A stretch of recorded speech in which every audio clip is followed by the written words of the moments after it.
નમસ્કાર દર્શક મિત્રો, પ્રાઉડ તાપી ન્યૂઝમાં આપ સૌનું સ્વાગત છે। ધારાસભ્ય મોહન કોકણીના અધ્યક્ષસ્થાને વ્યારા તાલુકાના બેડકુવા નજીક ગામ ખાતે વિકસિત ભારત સંકલ્પ યાત્રા કાર્યક્રમ યોજાયો। બેડકુવા નજીક ગામે વિકસિત ભારત સંકલ્પ યાત્રા આવી પહોંચતા ગ્રામજનોએ કુમકુમ તિલક કરી રથને આવકારી લીધો હતો। તેમજ ધારાસભ્ય મોહન કોકણીના હસ્તે વિવિધ યોજનાના લાભાર્થીઓને સાધન સહાય ચેક તથા કીટ વિતરણ કરી લાભાન્વિત કરાયા હતા। ઉચ્છલ તાલુકાના જૂની કાચલી, માણિકપુર અને સુંદરપુર ગામે જનજાગૃતિ કેમ્પ યોજાયો હતો।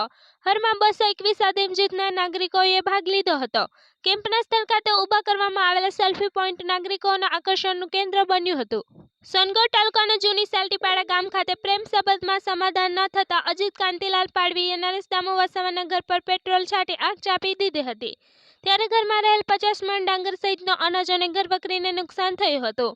અંદાજે કુલ કિંમત ₹1.81 લાખના મુદ્દામાલને નુકસાન પહોંચ્યું હતું, જેને લઈને સોનગઢ પોલીસ મથકે ગુનો નોંધવામાં આવ્યો છે। પોલીસે ગુનો નોંધી આગળની કાર્યવાહી હાથ ધરી છે। વાલોડ તાલુકાના બાજીપુરા ગામ ખાતે વરલી મટકાનો પૈસા પર હાર જીતનો જુગાર રમતા અશ્વિન બાલુ શાહને ઝડપી પાડ્યો હતો, તેમજ રોકડ રૂપિયા સાથે અશ્વિન શાહની અટકાયત કરવામાં આવી હતી। વાલોડ પોલીસે આ અંગેનો ગુનો નોંધી આગળની કાર્યવાહી હાથ ધરી છે।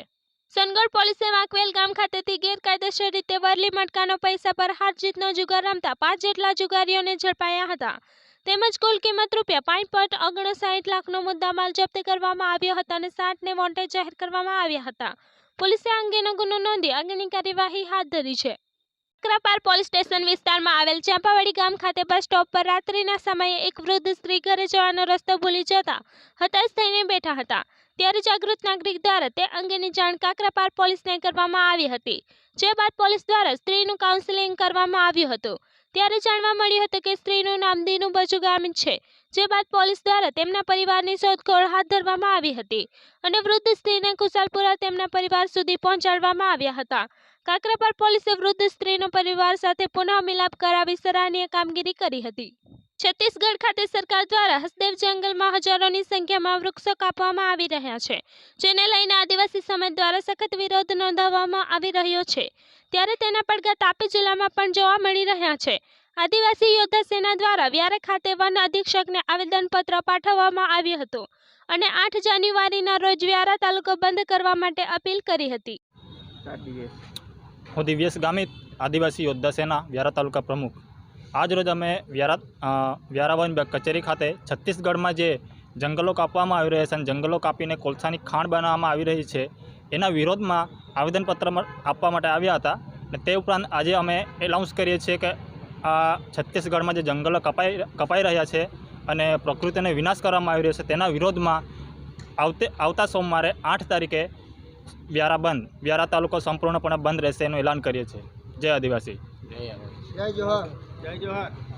छत्तीसगढ़ में जो जंगल है हसदेव नाम का, वहाँ पे अभी जंगल खाते के द्वारा जो पेड़ों की कटिंग चालू है, उसके विरोध में हम लोग ने आवेदन दिया आज तापी जिला वन अधीक्षक को कि वहाँ पे तुरंत जो पेड़ काटने का काम चालू है बंद किया जाए, वरना हम लोग बड़े से बड़े आंदोलन करेंगे।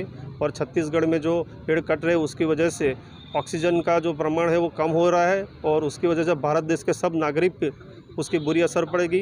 और कोरोना महामारी में ऑक्सीजन की वजह से सब लोग मरे हैं। जो जंगल कट जाएंगे तो ऑक्सीजन कहाँ से मिलेगा? ये कोलसा की खदान के लिए जंगल काट रहे हैं और आदिवासी समाज उसके लिए लड़ रहा है। और यहाँ हम गुजरात में तापी जिला में व्यारा में छत्तीसगढ़ के आदिवासी समाज को हम लोग सपोर्ट कर रहे हैं तापी जिला से कि उन पे जो अत्याचार हो वो बंद हो, जंगल की जो कटाई हो रही है वो बंद हो। और मुख्यमंत्री जो छत्तीसगढ़ के उनसे हम मांग कर रहे हैं कि आप खुद भी एक आदिवासी हो और आदिवासियों का आप शोषण कर रहे हो और पूरे भारत देश को आप खतरे में डाल रहे हो, तो हम आपसे विनंती करते हैं, अनुरोध करते हैं कि वहाँ छत्तीसगढ़ जो कटिंग चालू है जंगलों की तात्कालिक बंद की जाए। जो नहीं करेंगे तो हम लोग बड़े से बड़ा आंदोलन करेंगे, रेल रोको आंदोलन करेंगे। बड़े से बड़ा आंदोलन करने से हम लोग पीछे हटेंगे, क्योंकि हमारे समाज का और भारत देश के हर नागरिक, छोटे से बड़े बच्चों का सबका सवाल है। जय आदिवासी। Bureau report, proud Tapi news, Tapi.